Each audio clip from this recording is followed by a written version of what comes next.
Minerals and retail ലിമിറ്റഡിൽ നിന്ന് അനധികൃതമായി പണം നൽകിയെന്ന കേസിൽ മുഖ്യമന്ത്രി പിണറായി വിജയന്റെ മകൾ വീണയ്ക്കെതിരെ പ്രോസിക്യൂഷൻ നടപടികൾക്ക് കേന്ദ്ര കോർപ്പറേറ്റ് കാര്യ മന്ത്രാലയം അംഗീകാരം നൽകി.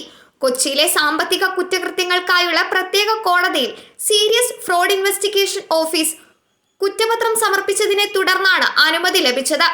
SFIOയുടെ കണ്ടെത്തലുകൾ പ്രകാരം വീണയും അവരുടെ സ്ഥാപനമായ എക്സാലോജിക് സൊല്യൂഷൻസും ഒരു IT സേവനങ്ങളും നൽകാതെ CMRLന് 2.73 കോടി രൂപ കൈപ്പറ്റി. രണ്ട് സ്ഥാപനങ്ങളും തമ്മിൽ ഒരു ഔപചാരിക കരാർ ഒപ്പിട്ടിരുന്നുവെങ്കിലും പണമടക്കൽ വഞ്ചനാപരവും നീതീകരിക്കപ്പെടാത്തതുമായിരുന്നുവെന്ന് SFIO പ്രസ്താവിക്കുന്നു.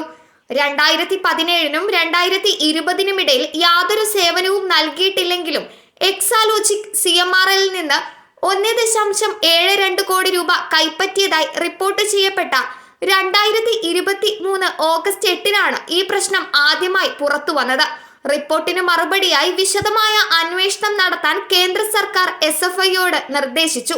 160 പേജുള്ള പ്രോസിക്യൂഷൻ പരാതിയിൽ വീണ, CMRL മാനേജിംഗ് ഡയറക്ടർ ശശിധരൻ കർത്ത, മറ്റ് 25 പേർ എന്നിവരെ SFIO പ്രതികളാക്കി.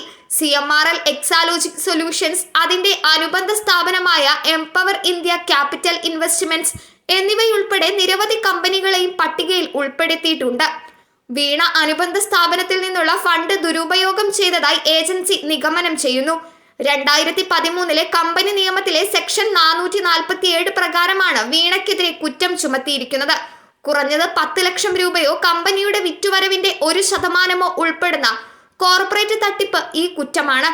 കുറ്റക്കാരനാണെന്ന് കണ്ടെത്തിയാൽ പ്രതിക്ക് 6 മാസം മുതൽ 10 വർഷം വരെ തടവും വഞ്ചിക്കപ്പെട്ട തുകയുടെ 3 ഇരട്ടി പിഴയും ലഭിക്കാം.